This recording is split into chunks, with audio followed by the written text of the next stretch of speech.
Hi, I'm Amanda Morgan, and this is Not Just Cute, the podcast, where we discuss all kinds of topics to help bridge the gap that exists between what we know and what we do in early childhood education.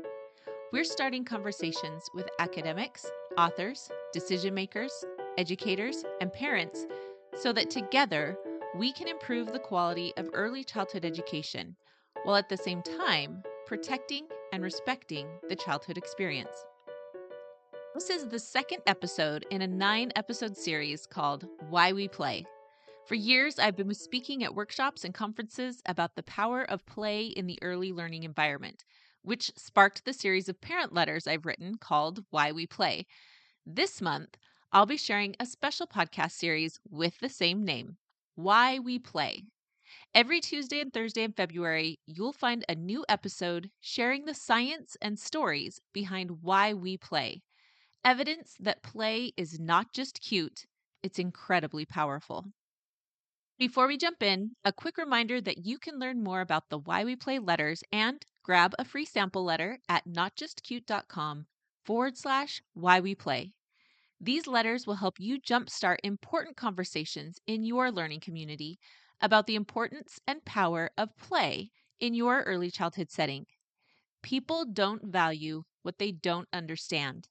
If you want to help parents and colleagues understand the value of play, the Why We Play letters are a fantastic tool to help you meet that goal.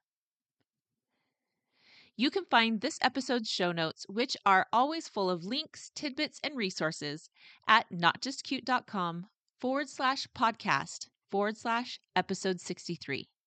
If you're looking for research-based evidence to support play, you'll find the pieces I referenced today linked there. In this episode, we're digging into why we play for mental health.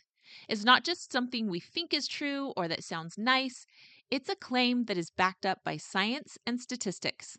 There's something about play that is essential to developing and maintaining our mental health.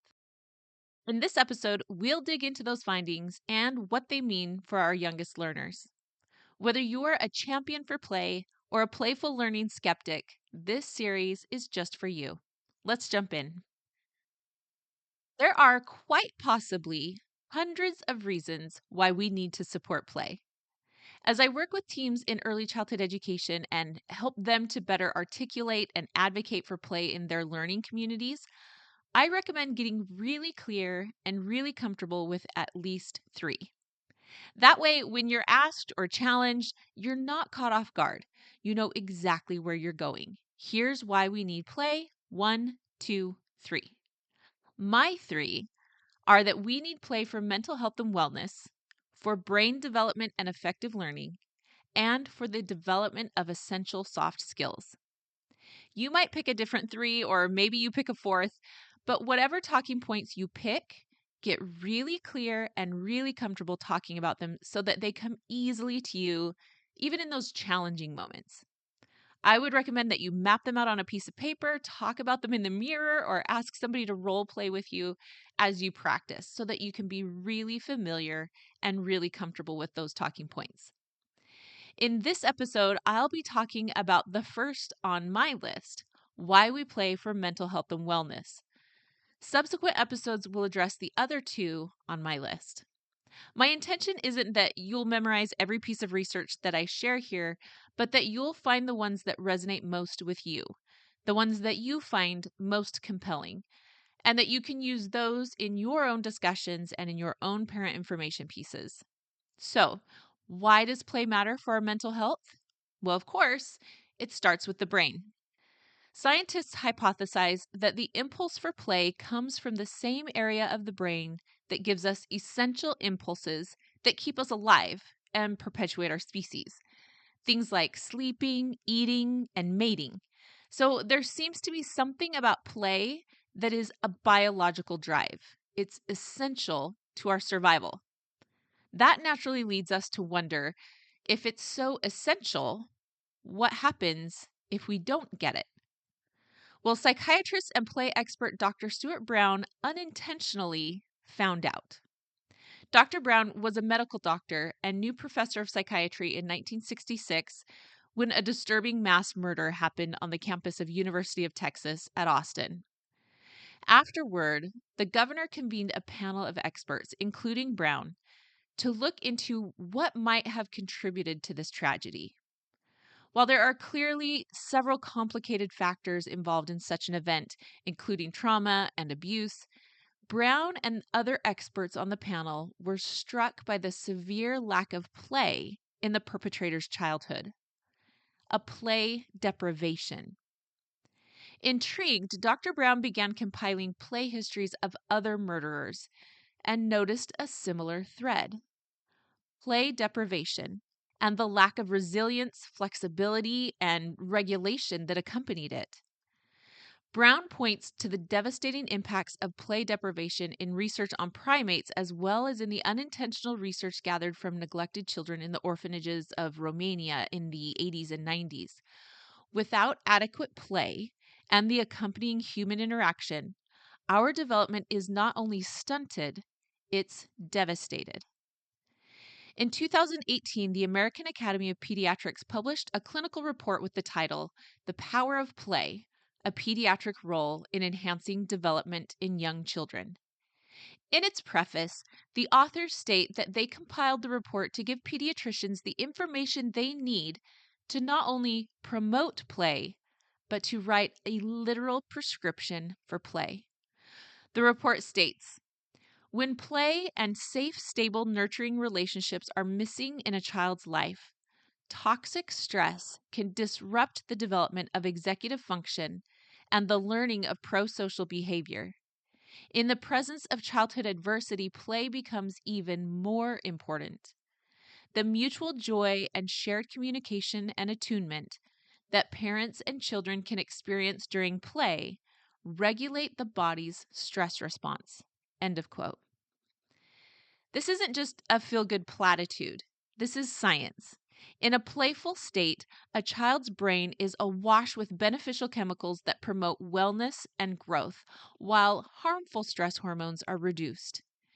The impacts of play and the lack of it are one factor researchers are looking at as they explore the stark decline in mental health for children and adolescents. As psychologist Peter Gray points out in articles published in the American Journal of Play in 2011, and also one just a year ago in the Journal of Pediatrics, a continuous decline in mental health for children has been observed over the past 5 to 6 decades. As general mental health has declined, an increase in psychopathological disorders, specifically anxiety, depression, narcissism, and general feelings of helplessness, have been on the rise. Gray puts this bleak mental health picture with increasing challenges and disorders on top of a corresponding decline in play over the same period. So, as play began to appear less and less in the lives of children, mental health challenges appeared more and more. Gray concedes that there are many factors that have changed over the same time period, and that correlation does not always indicate causation.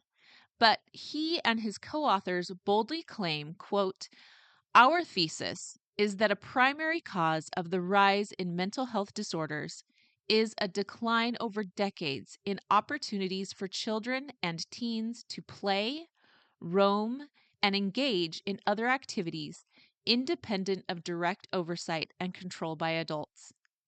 It's this issue of control that takes a key spot in Gray's argument.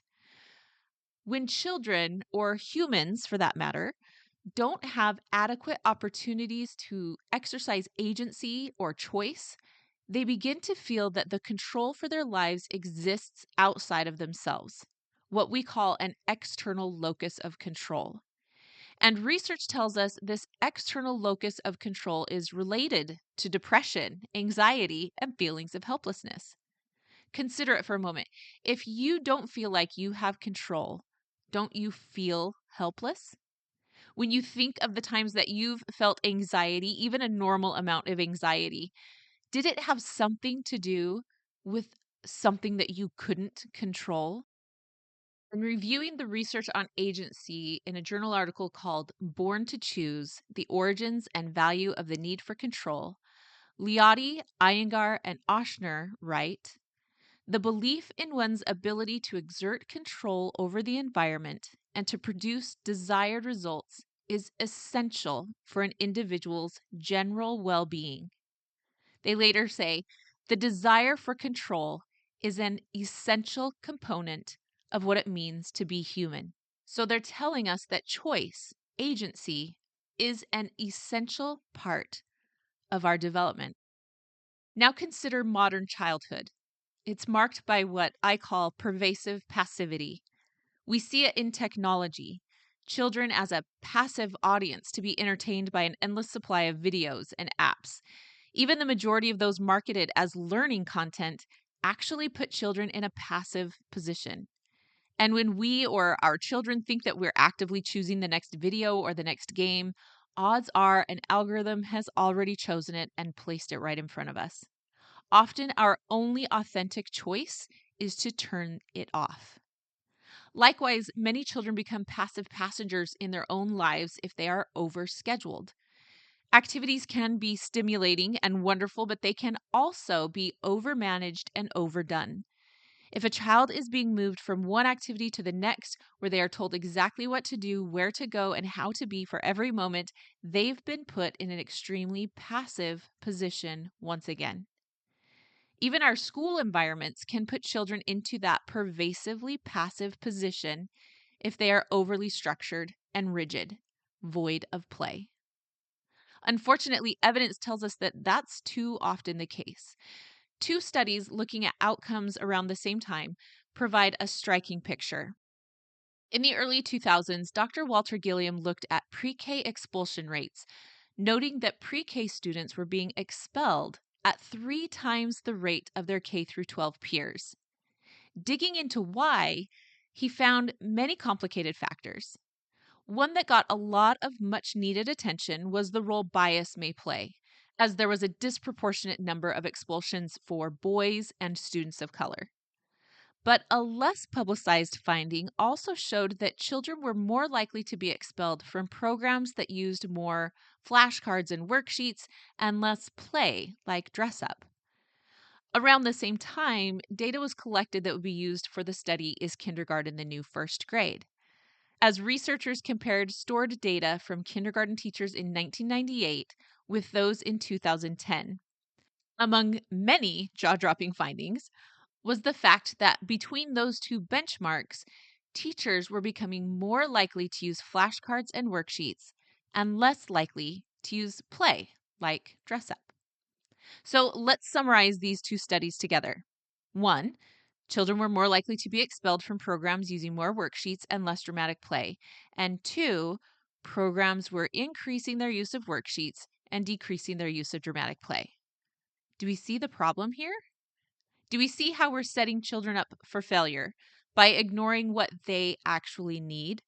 Their need for play, for active choice, and even for the chaos and failure that we may not want to tolerate.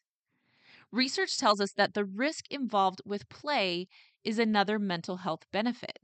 When children see that they can take risks, whether that's the risk of a skinned knee or a toppled block tower, when they see that they can fail and come back from that failure, that's how resilience and self-efficacy are built. Likewise, therapists point out that adventurous or risky play mimics the therapy that they use to treat anxiety. To expose yourself to risk and fear and to experience the reality that you will be okay. This is common therapy. Play, then, becomes a natural form of therapy. So if children need agency and risk, do we let them run the show and just do whatever they want? Of course not. But we do let them play. Play is the perfect context, a developmentally appropriate context, where they not only get to exercise choice over what to play and who to play with, but in their creative imaginings, they control entire worlds. Play is the perfect place to practice calculating and taking reasonable risks. One more block that might topple the tower, an idea that might be rejected by your playmates, even a leap from the swings that might require a band-aid. As children take risks supported by caring adults, they build self-efficacy when they succeed and resilience when they fail and move forward anyway. All of these experiences are key to a child's mental health.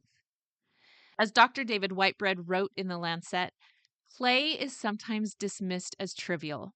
However, a review of the data regarding the role of play in mental health suggests that children's natural playfulness might have some crucially important functions for healthy physical and mental development. Or, as Dr. Peter Gray puts it, summing up the whole body of research quite simply, social play makes children happy, and its absence makes them unhappy. End of quote. It shouldn't take a PhD in psychology to recognize that if one is deprived of that which makes them most happy, an inborn stress reliever and a natural drive for agency, they will be more vulnerable to mental health challenges. We want more than this for the children we love and teach. It's another reason why we play. Thanks again for listening to Not Just Cute, the podcast. You can find show notes at notjustcute.com/podcast/episode 63. There, you'll find links to some of the articles and research discussed today, as well as other fascinating tidbits I know you'll find interesting. You can also hit up the show notes for a link to the Why We Play letters. Head to notjustcute.com/podcast/episode 63. Or go straight to notjustcute.com/whyweplay to get signed up and download your free sample letter. Please be sure to tune in every Tuesday and Thursday in February to catch the full Why We Play series, focused on better understanding and better articulating to others why we play in early childhood education. I'm Amanda Morgan. You can read more on my blog and sign up for the Not Just Cute newsletter at notjustcute.com. You can also stay tuned for social media updates on Instagram by following me at Amanda_NotJustCute. Thanks for listening today, and as always, thank you for standing up for children and for childhood.